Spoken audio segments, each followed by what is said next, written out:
Good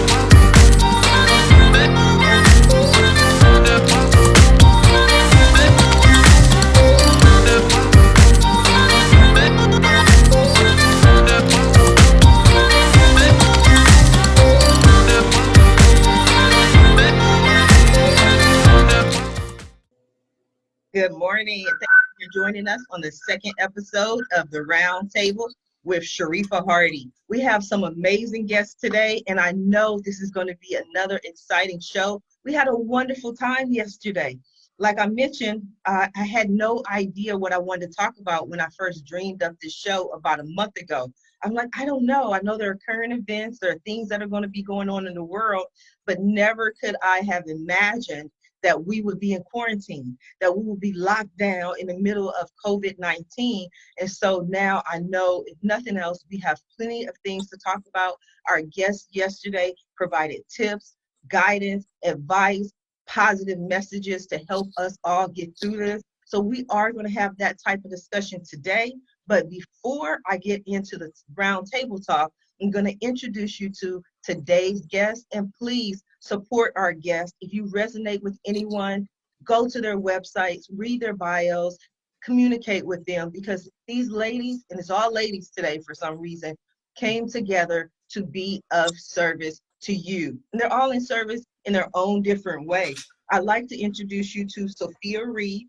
Dr. Reed, also known as Sophia, is a spiritual transformation coach. So we're going to talk a little bit about spirituality with Sophia, and I know she's going to help us get through these times. We also have Allison Almond. Now, in Allison Almond's bio, she mentioned that she was that she provides complete, seamless, custom home and office organizations.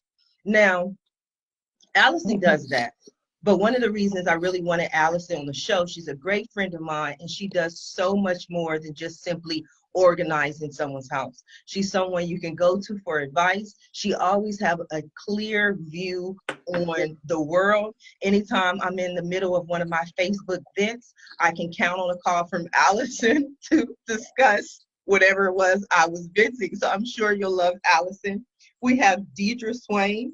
Deidre is a motivational speaker, and she's an expert in helping people find practical ways to maintain their mental health. Again, their mental health. So I know we're going to talk about that today during everything that's going on in the world with COVID-19. And then we also have Nickia Lowery. And Nickia is the CEO of Optimum Purpose Counseling and Education LLC. She is an experienced therapist, and she also assists with mental health. So I think today on this Tuesday, which just so happens to be my birthday, we're going to take a mental health day. Good morning, ladies. How are you? Good morning. Good morning. Good morning. And happy birthday. Thank you. Thank you. I'm excited to be here with you ladies. I don't know if you guys realized it, but I love to talk. I love to have these discussions because when I watch, especially social media, there to me is so much information out there. And I want to talk to people and provide them with positive information. One of the things I found interesting on yesterday's show that kind of, I think, resonated with the guests is a sort of before and after. How was your world? How is your world over the last month? What are some of the changes that you have gone through, whether that's physically where you used to work at an office, now you work at home, or maybe it's emotional. Like for me, it's not a big difference. I've been working at home for years. I hardly ever leave my house. I'm a recluse, so it's not a big difference for me. But when I go out in the world and I see all the face masks and everything shut down, I'm like, where am I? Am I the only one who's had that response? I actually haven't.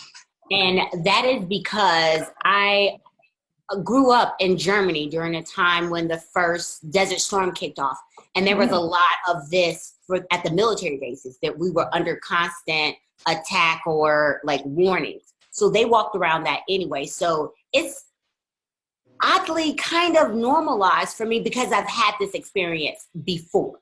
Mm-hmm. So nothing about, so we already lived our lives because I grew up like that. We already lived our lives in a way of not bringing things in the house and being extra careful like that.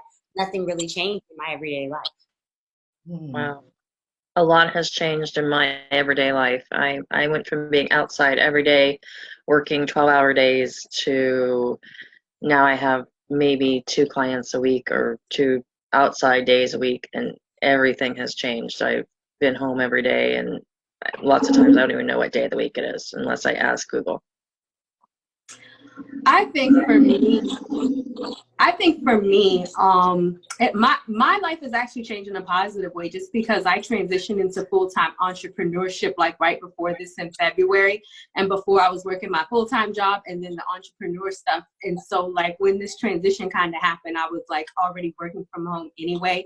So for me, I guess like this is the time where it's like for entrepreneurs, you know, your life is not as interrupted. Whereas I think being a single mom, because I do have a son, if I was working my 9 to 5, I think my life would have been a lot more interrupted, because the kids are not in school, and then I would have to figure out a way to either go to work or work from home. Whereas now I just kind of like make money on my own time and work my own schedule. So I think for me, it just kind of timing or whatever the case may be, it just actually kind of worked out where it's not as much as a big bad interruption for myself. So I think that for me, it's I agree with Sophia. That you're Sophia, right? That was just talking. For me as an entrepreneur, and actually I provide telemental health. So with this shift to everyone being at home, it has really helped me a lot. And I'm hoping that more of people are more willing and open to transitioning to that platform, because I've really been trying to build a predominantly telemental health platform for quite some time with my practice. So for me, this is, in that sense, it's been a positive.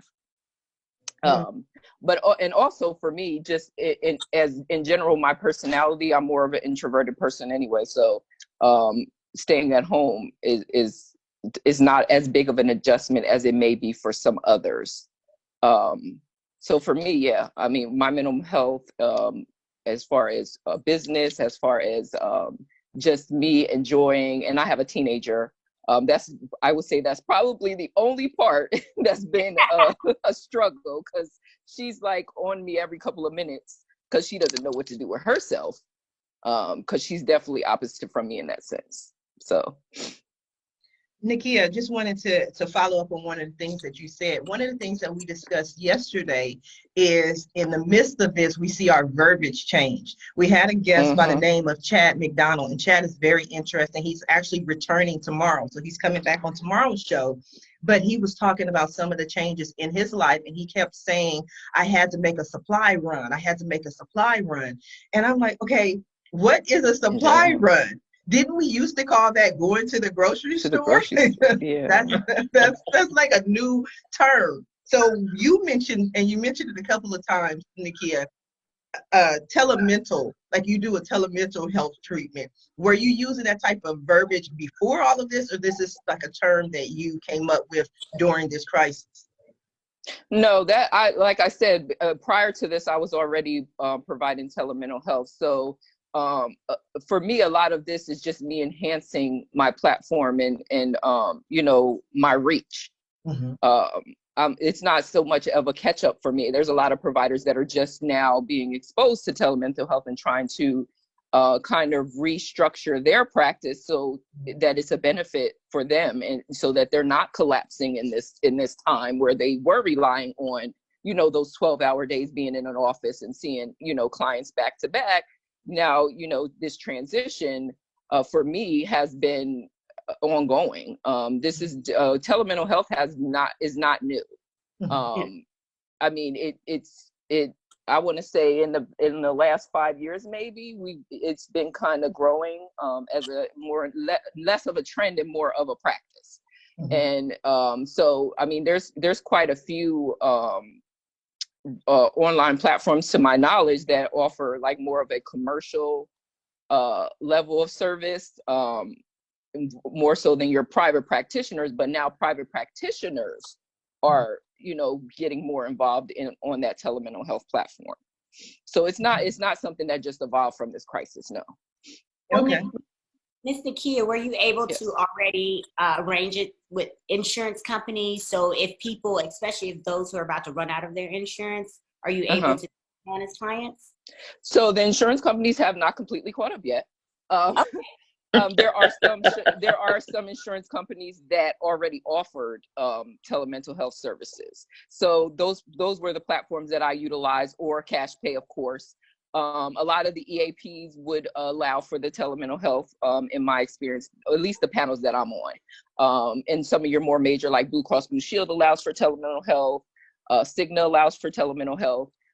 Some of the more platforms, like your Medicaid providers, more your county providers, have more restrictions to that telemental health platform. It was already available for your MDs, that level of clinical practice, but not so much your master's level licensure individuals. But with this act that I forget the name of what they came up with right now, that I can't think of it off the top of my head, but that it has relaxed, so to speak. The departments of behavioral health across states are starting to kind of relax that criteria and allow for more providers to provide that, because they do recognize that mental health is just as pertinent as your physical health. Yes. So we have to allow for individuals to still continue to have those services. But some won't even come in. So I think one of the biggest problems about mental health, people just won't even come in to sit down. Like that Yeah. part is Yes, because I was going to ask you the same question, Deidre. Are you working with the telemental health? Is that something that you've explored? Yes. I actually do a cross between, for me, myself personally, I go in and see someone, but I utilize telemental health a lot, especially those times when you're kind of confused, or even when you don't have anybody else to bounce that off of. The telemental health works so well because it's more accessible to you at the time. Sometimes you more need it. And some of the ones, I think she was talking about, the platforms where they're just somebody, maybe I wouldn't call them therapists, maybe just a counselor or something. Those have been wonderful too. Definitely. Now I want to go back to Allison. One of the things that you mentioned is that this was a drastic change for you. And actually, you know what? Let me just say, I'm paraphrasing. The word I heard was drastic. You may not have used that word, but you were out, being a home. You can't organize other people's homes from your home. You have to physically go to their home. You have to physically go to their office. So this has been a change for you. And also you went down to 2 clients per week when you had a full schedule. What are some of the things that you're doing to adjust as an entrepreneur with your business? Well, I reviewed the essential businesses, and I have other services that I do that kind of qualifies under the essential businesses. I've always packed up my clients and unpacked them, so that kind of fell under the moving services. I still work with different moving companies, and so I've been able to luckily pack up a couple clients. And then I also have really pushed into getting to know more realtors and do the home sale preps, where I go in and declutter a house and get it ready to get on the market, because a lot of people are freaking out about the economy and they want to get their house on the market and move out of state or move somewhere more stable.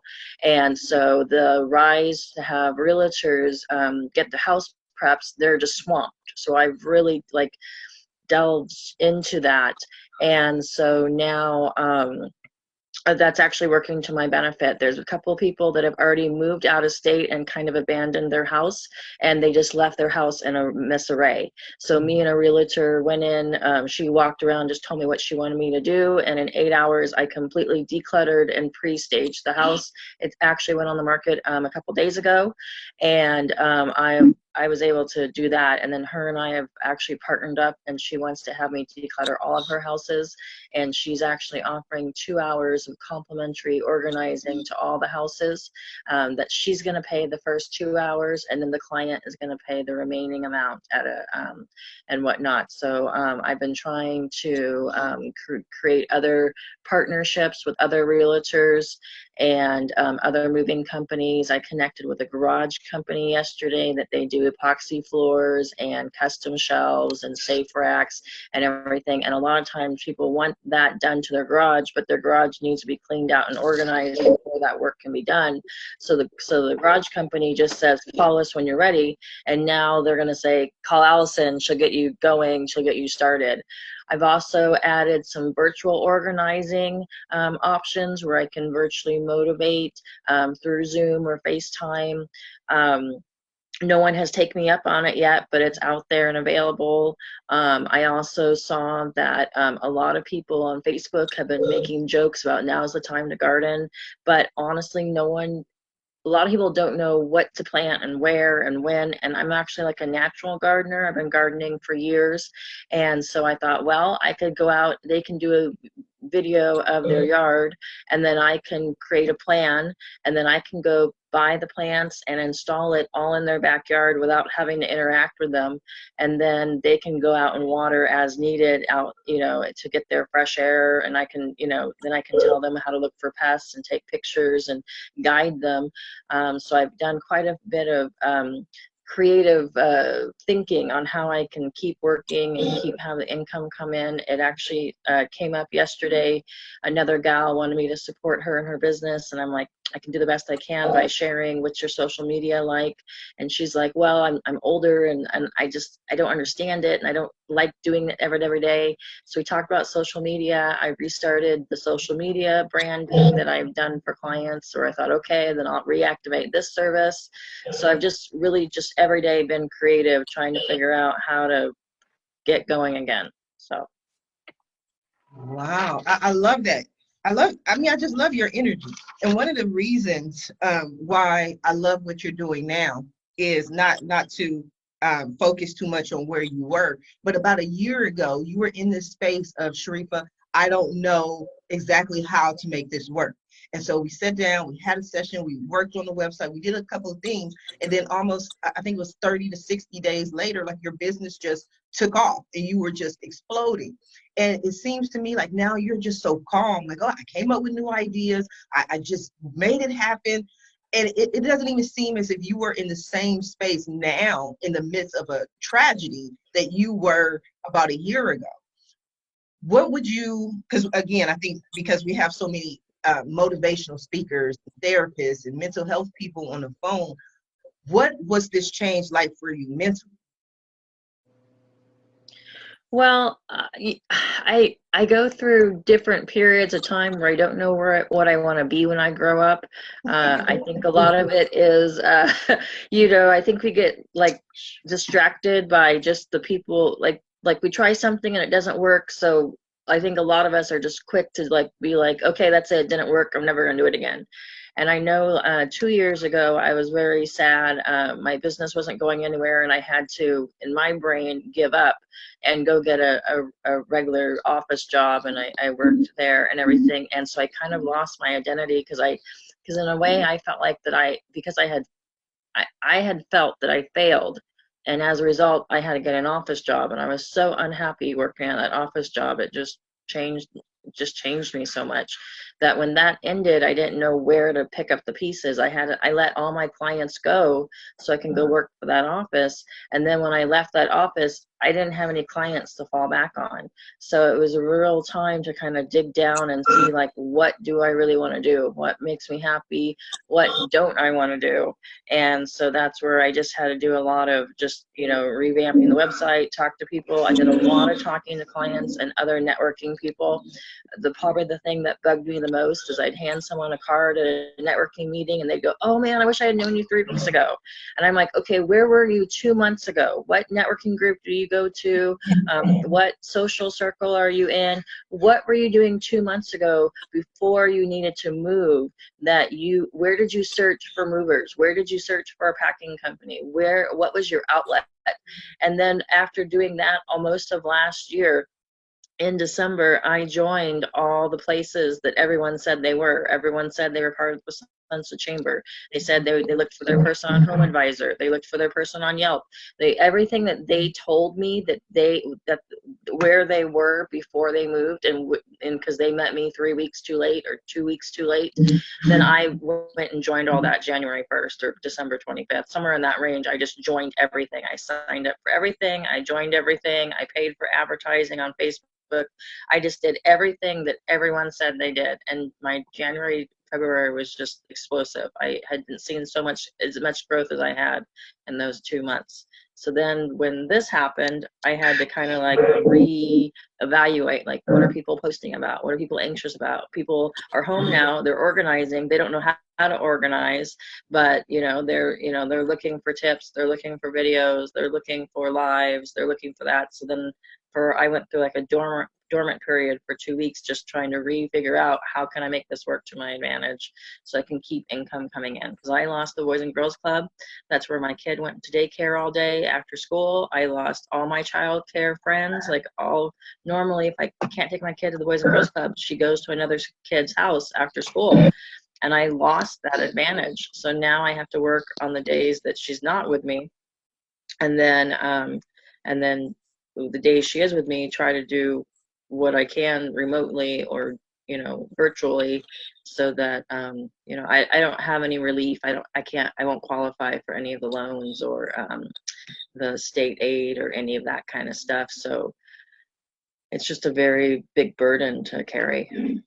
Well, we are here to support you and send you love and light and advice and guidance in any way that we feel that we can help you. But I'm proud of you. You look happier to me. You just look calm. So I love calm more than anything else. So definitely want to tell you that. And speaking of that, let's go to Sophia, because maybe Sophia, who is a spiritual transformation coach, do you have any words for Allison? I do, actually, because I think that I went to a similar situation a few years back, so I can definitely relate. I mean, we weren't in quarantine, but I know in 2012, I actually had lost my job and I was like a single mom. And so I'm definitely a huge advocate about reframing, because what we think is a negative, or what we perceive to be a negative, that's actually what propelled me into my purpose. At the time I was getting my master's, I was working for free. I was doing an internship. I wasn't even getting paid.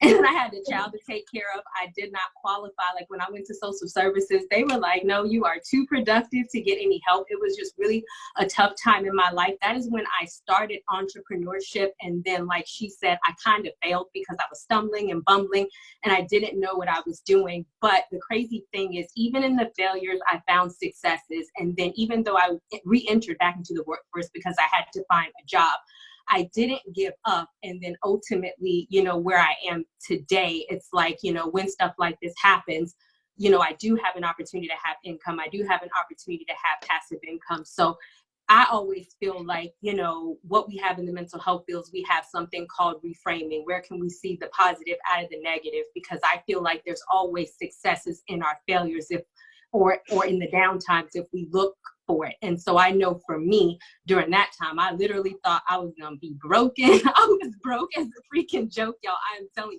you. And I had lost my job 3 days before I closed on my house. I should say that. So when it was really bad. But like I said, it really pushed me to do something, because during that time, I became a Just Answers expert. Like at the time I was answering questions, I made $1,000 off of that. That is what actually propelled me into like, I don't want nobody controlling my income. How can I make money other ways? So it's like those little things, like when she said that she had to join back into the workforce and then people were coming up to her and that's when she started to see progression. I feel like sometimes you just have to be like, okay, let me not focus on what's happening now, but how can I reframe this and see how can I make money or other ways that I can prosper now that I know that situations like these are possible. So that way, if you're able to like navigate that, then you know that no matter what comes at you, then you're like, no, I got this. I can make money this way. I can make money this way. I can make money this way. I can make money this way. Because you have all these situations being thrown at you and you've navigated them. You navigated them successfully. You've made money through them successfully. So it's like your income isn't necessarily swayed by the outside world. So I always feel like situations like these are just a test. It's just a test for you to just kind of swerve and reframe what you're doing and have an opportunity to say, okay, I need to change up my business a little bit just so that I have a way to still, you know, be prosperous in this time. But, you know, don't necessarily get too down about it. Just find a way to make it work for you so that in the future you're like, oh, this happened again. Aside, I already did this. I know how to make money. This isn't going to defeat me. So that's how I feel about it. I definitely think that's where Allison is. I think she's in that, I've been through this before, I've been through the storm, you know, so we can do this. We've done everything before. Sophia, you're a spiritual transformation coach. Now, I'm telling you, I've been doing I launched my first radio show, Blog Talk radio show in 2009. And since then, I've done about 6 or 7 different variations of a talk show, radio show, Zoom show, different things like that. And I've never heard of a spiritual transformation coach. I've heard of coaches, I've heard of transformation coaches, but for someone to be a spiritual transformation coach, how does a coach assist you in transforming spirituality? So this is a name that I dubbed myself just because I felt like it encompassed everything that I did, just because I think it definitely throws people off, because I do have a master's in counseling. I have a Ph.D. in human behavior, and I'm a national certified counselor, but you don't necessarily see those things encompassed in spirituality. But I do kind of like to incorporate spirituality in terms of maximizing like your life, because that's my thing. I feel like you can have the best thing possible. So it's not necessarily that, I mean, I do focus a lot on spirituality, but I like to make it applicable to, you know, what do you want to do with your life? How you want to make more money? How do you want to feel good about yourself? How do you want to find self-esteem? Like I said, throughout the history of things that I went through as a single mother, as losing my job, as going through things by myself, these are things that, you know, God for me has helped me navigate and go through. And that's how I want to teach other people. And for me, the only way that I was able to get to where I am today was through my spirituality. So I help people learn how to incorporate their spirituality in order to get their best life possible, in whatever abundance or whatever prosperity or whatever best life possible, whether that be relationships, whether that be career, whether that be job, whatever that means to them. I help bring spirituality into that mix. And wonderful. I love it. I noticed though, and this maybe it's just me, but you know, that's why I love to have round table talk, because maybe somebody else noticed this. I love it because if Allison knows, if no one else knows, if you ever hear me speak, I talk about money a lot, you know, because I'm in this woo-woo world. I'm in the world of a lot of spiritual people, a lot of mystics, a lot of mediums, a lot of people who have intuitives, a lot of different gifts, but a lot of those people are struggling financially. You know, and I always believe, and I was raised to believe, that our gifts and our talents were given to us for basically one reason. And that reason is for us to be able to survive. And our survival helps other people. You know, so a lot of times when we discuss spirituality, a lot of, I won't say all, I won't say most, but a lot I found, in my opinion, of spiritual people who are in the spiritual practices stay far away from money. So I noticed that you mentioned that, but I wanted to move over to Deidre and ask her thoughts on failure, spirituality, and the whole money, abundance. What are your thoughts on the conversation, Deidre? Okay. So I have to just say it real honest. I'm not nowhere near rich. Mm-hmm. I'm blessed. I'm okay. I'm not. So even when I'm doing this and when I'm hearing about this, my brand and what I'm trying to do, I want to not make any money off of it in the beginning. That's not like, so when you said gifts, and for me, my gifts are meant to service others, not make, if money comes, that's a bonus, not necessarily the goal. My gifts are just to be shared.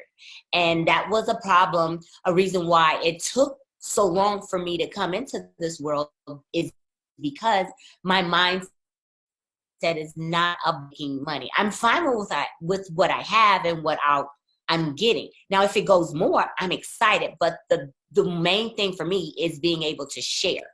So spirituality is very important. The money for me is not that important. I've had a lot of money. I've not had a lot of money. I've had a medium amount of money.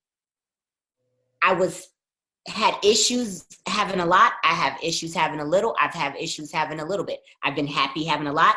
I've been happy having nothing, and vice versa. So it can't have any importance for me, for my life. Money can't have any importance. No, I hear you. And I think I was there with you 100% until it was interesting. I was doing a radio show and I had a guest who I love to death, great friend of mine, a shaman Isabella. And we were talking about how, and it's one of my little jokes because all my friends are psychics and mediums, intuitives and yada, yada, tarot readers, channels, whatever. And it became a joke because everybody would read for me. And in every reading, they'd be like, Sharifa, you're going to make a lot of money. And I'm like, okay. And so I laugh. And I'm like, if anybody does a reading or a session and they don't see a lot of money, I'm like, okay, you might want to check again and look again because I don't ask for it. It just is. Like, people are like, you are going to speak to millions. You are going to make a lot of money. And in this day, in this interview with Shaman Isabella, I think I was emotional and I was feeling kind of down. I'm like, yeah, but I was kind of saying what you were saying, like, I'm here to help. I just want to help. And it's almost like Shaman Isabella gave me a lecture almost, but in a loving way. She was like, Sharifa, just think about all the good you can do with that money. Think about the farms you can build and the people you can feed. And how are you going to help people if you don't have any money? You have to have money, Sharifa. And it's like from that day, there was something in my spirit that just went, I get it. Because I was in the corporate world. I worked for American Express. And to me, you can't get too much more corporate than American Express. So it was completely corporate. And so what I found is a lot of people who are now using their spiritual gifts specifically, they feel like money is corporate. Like, I don't want that world anymore. I used to make $12 billion a year. Now I'm just happy working at Burger King, whatever it is, because with the money, there comes so much pressure. And I have a friend of mine who always says, heavy is the head that wears the crown. There's more pressure the more we have. But, it's like you said, is to be of service. How much good can we do with the money? So it was just interesting to me when Sophia was speaking about, she's like prosperity and abundance and money. And then she mentioned it several times. Kind of interesting. And actually, can I clarify? Because whenever I talk about abundance, I don't necessarily feel like that's always financial prosperity for everyone. And the example that I always give is because I am a Christian, is that when we talk about the idea of Solomon, I don't know if you guys are familiar with the Bible, is that God was like, yo, Solomon, what do you want? I'll give you everything, right? And Solomon was like, I'm going to ask for wisdom first in order to teach your people. Amen. And so what did God say? God said, I'll give you both.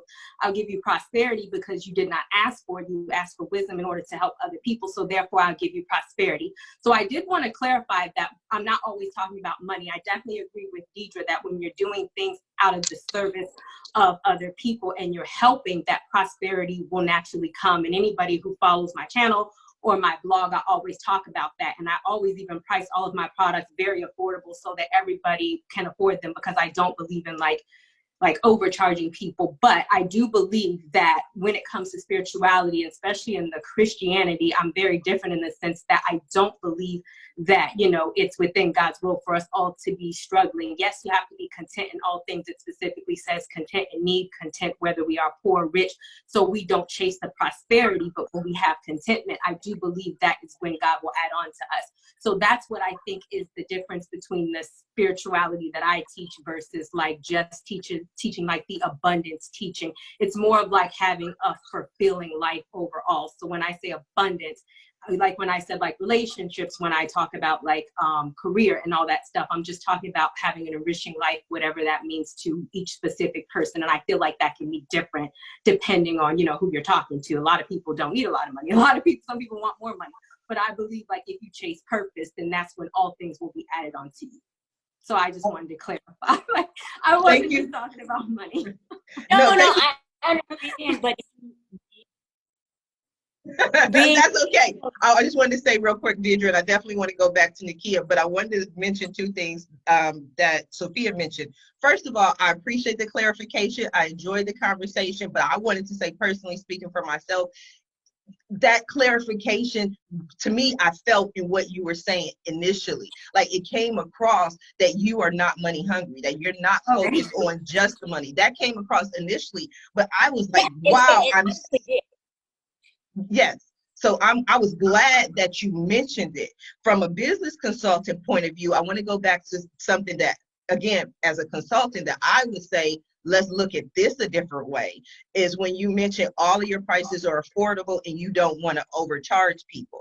As a business consultant, I'm always telling people, one of my favorite phrases is, not everyone likes apples, not everyone likes oranges. What that means in business is, when you use the word affordable, something that's affordable to one person may not be affordable to someone else. Absolutely. Affordable is always relatable to what they can relate to. So, it always set prices based on what you feel that time, that energy, that product, that service is worth. Absolutely. Not what a person can afford.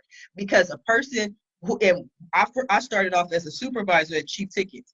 And one of the first things I learned is they have this expression TAL, which means in sales, they all lie. So a person will tell you, I can't afford that, and then go spend $1,500 for an iPhone. So it comes down to what they want at that moment. So I just want to say again, I appreciate the clarification, but I love what you were saying, Nickia. I left you alone there for a long time. I just wanted to let you jump in, your thoughts there for a moment. Well, yeah, I was taking everything in, and I think that Sophia actually she came across well. I didn't get from her that she meant abundance as far as all money. I clearly got what she said too. So I think you communicated your point well. What I would say to that, in listening to the women, I think that oftentimes, because I'm a Christian too, I think oftentimes when we talk about spirituality, we kind of get stuck in thinking that we see, like, from the way that you're speaking about money, a lot of times when it comes to spirituality, people would think that would be more negative, like you don't want to feel like you're taking advantage, or you're, like she said, making it affordable. And so, I was just taking it all in because I wanted to let everybody speak. What I will say to that is, Bible also tells us to be of sound mind. And part of that as a business owner is that the point of having a business is for you to prosper, to make money. And I'm a licensed professional counselor. I'm nationally certified counselor. I'm certified in trauma. I'm certified in anger management. I have all these accolades. So when you come to me, this is an investment for you.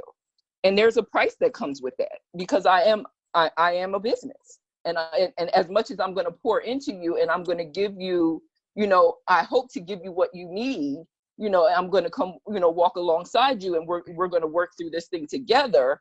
I'm still a business. I'm still an investment.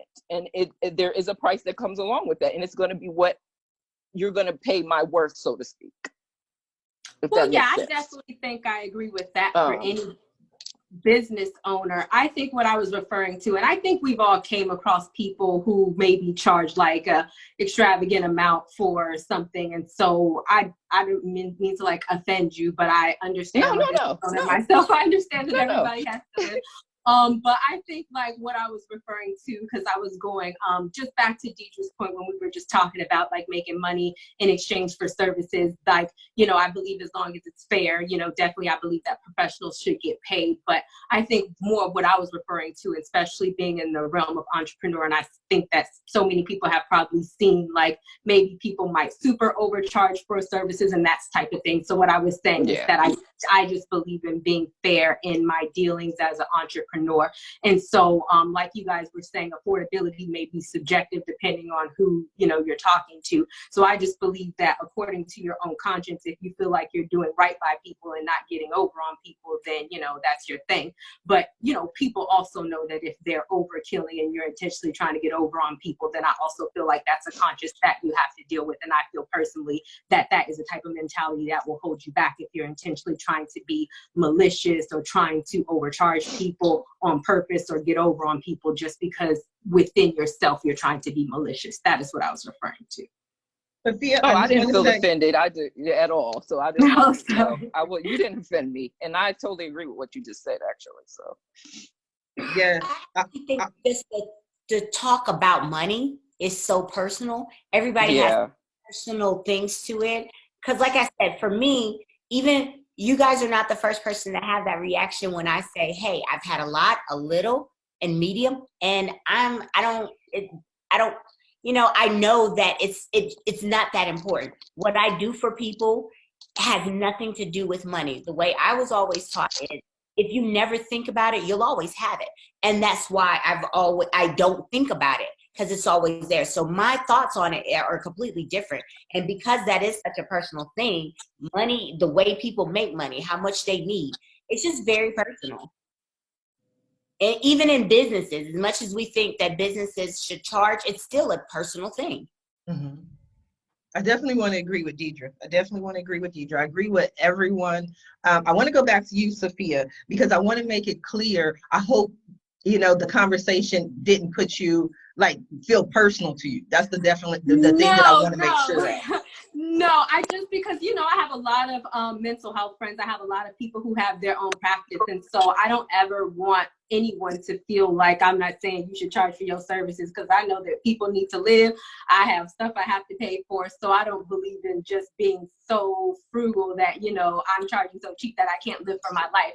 I know I have education. I know people work hard to get their certification and education. So I just wanted to be clear that I wasn't trying to say, like, no, you shouldn't charge for your services. I was just referring to people, and I'm not sure that those are people on this specific thing, but we've all seen people that are like, oh, I'm going to charge $25,000 for, like, you know, a 30-minute session or something. And then sometimes, you know, it can get into the air of maybe taking advantage. And I feel like only somebody can determine that internally, if they're truly, you know, doing stuff for the right reasons and you're charging fair for your services, or if you're intentionally trying to take advantage of somebody. So that's what I was saying. Like, when I try to deal with people, whatever I charge, I try to do it, you know, with a kind heart and not try to take advantage. And so that's what I was saying. People have a right to do what they want to do and charge. So I just didn't think I was saying that I felt like anybody was overcharging or something, if that makes sense. It makes perfect sense. But one of the things as a business consultant that I've noticed, and this is just my what I've seen in my track record. And before I go into that, again, working for American Express, I was a trainer for American Express. So all in their call centers, at least in this call center, all their reservation agents who answer the phone, I was the person who trained them to take the calls. And this was either an 8-week training course or a 12-week training course, depending on their experience. But what the trainers were taught to tell the employee day one, before they learned anything else, was, and this was in your job description to tell them, is that this is American Express. We are a for-profit corporation. They wanted that clear up front. That's what they wanted people to know. We are here to make money. We are here because we are a business. That's why I like when you were saying earlier that I'm a business, I'm a company. And so what I've seen as a business consultant 9 times out of 10 is more people lower their prices or reduce their prices because their hearts are so big and they're so caring and they just want to love everybody. I love you, Allison. I love you, Deidre. I love you, Sophia. I love you, Nickia. I want to help you. I want to be of service for you. So I know this might, normally other people might charge you $100, but I'm gonna charge you $10 because I really just want to be, you know, more than anything else. Sometimes it just seems like they want to be their friend. So that's like one of the things I really work with as a business consultant, is set prices that you feel are adequate. Exactly what you were saying, Sophia, not above, not below, but something that's fair in the market, as opposed to what people tend to do and go, you know what, the COVID-19 is out there. I'm forced to work from home. I know nobody has money, so I'm not going to charge what I normally charge. And yet people are about to get $1,200, $2,400 in stimulus check, if not anything more. But I wanted to let Allison, I want to hear your thoughts on the conversation. I didn't really have too much to add to it. I've kind of seen all of it. In my world, I see, you know, home organizers charging more because they're millionaires and they can afford that kind of overcharging. And so I've seen that across the board. And it is true. We spend our money however we want. I mean, we choose to, you know, to have cable TV, or, you know, stream Netflix, or buy a new iPhone, or buy a new car. I mean, it's personal, and it's how we, you know, how we feel that that's how we're going to spend our money. And so it's just, and there's times that people tell me that I'm too expensive, and I just stop responding to their messages because I feel my prices are competitive and they just are looking for a deal, and I'm not Burger King. So, I mean, I've made that probably pretty clear. I don't adjust my services and prices just to fit everyone. There's lots of organizers out there. There's lots of motivational speakers. There's so many people in our industry. There has to be a reason, that our clients stick with us. It's it's what we do for them. It's the connection. We connect with different people. So that's kind of how I feel about it. Well, thank And you. maybe I come from the opposite end of the spectrum where I've spent money on things, because y'all are talking about lowering your prices, but I think I was referring to, like, I've spent money on coaching services where I felt like it wasn't worth it. Like, people will charge something, especially like people who have like big names attached, and I'm like, oh, I'll take their online course or whatever. And I felt like they delivered like subpar work and they charged like the high prices. So I guess that's more where I was coming from. I wasn't talking about like reducing your prices. I was saying, like, if you put something out there, charge a fair price. I feel like if you say, oh, I'm going to charge $25,000, but like it's $100 amount worth of work. And I know, like, I felt like if I spend money on something and I'm like, wow, this really wasn't worth the amount that you charged, and you knew that. That's what I meant by like being kind of malicious in your dealings. I certainly feel like, yeah, if you have something that, if you're being fair, I wasn't talking about like reducing prices. I guess I was more talking about more people who tend to like intentionally take advantage, maybe because I've invested in a lot of other people and a lot of other services, and I kind of felt like they didn't deliver on the product that I was like paying for. So I feel like if you charge that amount, then just be who you say you are and deliver what you say you're doing, if that makes sense. That makes 100 complete sense, because now people are buying other people's services, rebranding them as theirs, selling our stuff, and you're like, this is supposed to have taught me this, or I'm supposed to have learned this, and now you didn't paid all this money and you got nothing. Right.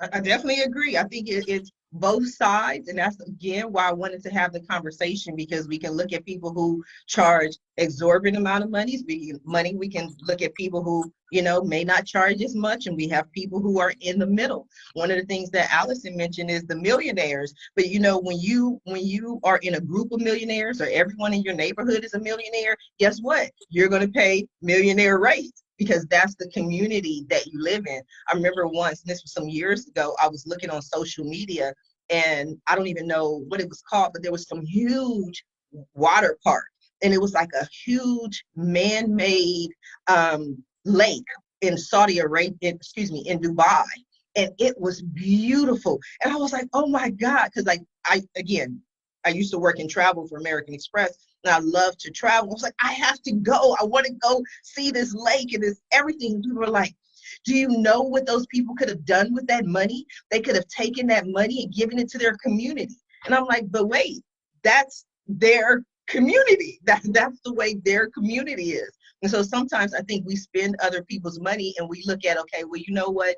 We spent $200,000 to build a pool that I just made up, but we could have taken that $200,000 and fed the homeless. I mean, there's always so many different things that we can do, but sometimes, again, it's a choice. We can do sometimes whatever we want with our money.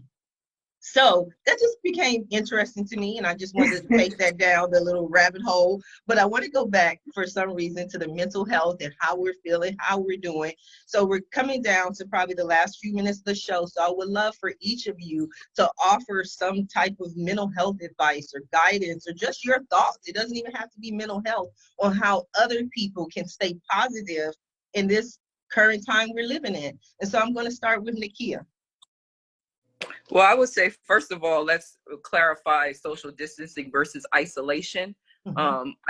I want to encourage people to not isolate themselves, but just be smart about, following the guidelines of what you need to do in following this pandemic. And When I say no, don't isolate yourself, I want you to, you know, get fresh air, go out and you know, feel the sun. You know, these are all things that help with depression. So we don't want to send anybody spiraling, you know, into a crisis. So you want to get out, you want to get fresh air, you want to exercise, you want to keep connections with people, you know, but just, you know, practice social distancing as they stated for you to do. But I mean, that's pretty much it. You know, make sure you maintain your routine as much as you possibly can.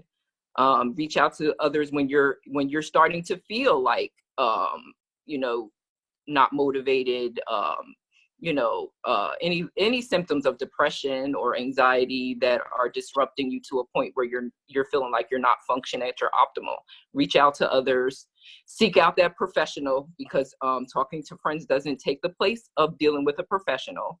One of the things that I posted about recently was just recognizing when you're experiencing trauma. A lot of times people are being kind of critical of others and their response. And what I will say is this pandemic has sent a lot of people into traumatic experiences. And so you want to be recognized that and know that when it's time to seek out a professional. And since we are going all telemental health, there's quite a few that you can, you know, reach out to and choose. Can we reach out to you? Absolutely. How can we reach out to you? Now, the thing about telemental health, though, is let's be clear that although they have relaxed a lot of the guidelines associated with telemental health is you still have to be a provider that's able to provide those services in the state where that person is located. Okay. So for me, that means that if you're a Georgia resident or if you're a Pennsylvania resident, you can give me a call. If not, I can get you to a provider within your state. Okay. So I just wanted to clarify that. Thank you for the clarification. We have some great clarifications going on during today's show. Allison, some words for our audience? Probably the biggest thing that I hear from my clients is they never have enough time to do anything. One of my mottos is don't put it down, put it away. So now we're home, you have plenty of time to put it away and, you know, just do those things that you always wanted to do. I mean, that's kind of what I've always heard from my clients. They don't have time for this, so that's why they did that. And then, you know, this is why I'm here to clean out their organize their garage, because they never put anything away, or they never had the time to go through those pictures of grandma and see which ones they wanted to keep, and they just threw it in a box. And then, you know, so and I think I think it should be done slowly, like in the sense that if you get overwhelmed with the task, it's okay to get up and walk away. I'm not saying that you have to be chained to that item, you know, until you complete the whole box. You know, if you get too emotional or you need a break or you want to go take a walk, go do it. But so I just know that now, you know, and all those things you wanted to learn, crocheting, learn how to do it. There's a million YouTube videos. You know, you want to work on social media, you want to learn about Instagram, there's millions of books and YouTubes and tips and blogs. I think this opportunity has given us the time that we never said we had. I mean, we all have the same 24 hours, and it's how we choose to spend it. And a lot of people feel that you know, that sitting down and wasting the time to go do XYZ item was a waste of time. And now we have plenty of that. We have the same 24 hours again. And so, you know, maybe, like I said, it's going through the box of grandma's clothes and taking pictures and, you know, and showing your kids, you know, online, this is what grandma wore at her wedding. I don't know. I'm just kind of throwing it out there. I go into homes. Well, prior to this, I went into homes every single day where people had piles of junk mail that they would deal with later. Later never came around until they hired me, and I had a 3-month junk pile mail to go through. And it's just, you get your mail, you right away trash the junk mail. You put a little trash can next to your mailbox, next to your table that you put all your mail on. You just put a little trash can right there. You just trash the mailers right there. You open the bill, you pay it online, you trash it. There's nothing to wait or think about or deal with later. It's just a 15-second thing that's done that no one has ever taken those 15 seconds to do. I love it. I think that's wonderful words of advice and wisdom that our listeners can use. I remember with my ex-husband in his house, he had this closet, and this back in the day because we still had those printed yellow pages. He had a closet full of yellow pages, and I wanted to throw them away. I'm like, we're throwing these away. He was like, no, we got to keep them because the information doesn't change that much year to year. I'm like, well, you're making my point. Like, you're proving my point. If it's the same information in all of these books, let's just keep the most recent book. And I threw everything else away. So it's just little tips, little habits that we can use to make our lives that much better. Deidre, what do you have for us? I have actually done everything everybody has already said is like the most advice. I'm in the backyard doing yoga first thing in the morning now. And although I did it, now I'm going outside. I'm finding something new to do. I'm getting to those things that I didn't have time to do. And I'm doing those things that I've always wanted to do. And I just think it's important that people take time out, though. Sit and think, write down, write, deal with the things that you have been putting off, not just the stuff around your house. Get to know your kids a little bit more. Get to know yourself a little bit more. If you have time, if you could do nothing else, take that bath you've been wanting to take for the last 3 months and sit in that tub. So to me, now is the time, we should be creating businesses because there's so much that's going to come out of this. So many songs, movies, inventions. This is about to be amazing this time. But we also, because there's a lot of people who life are like this every day.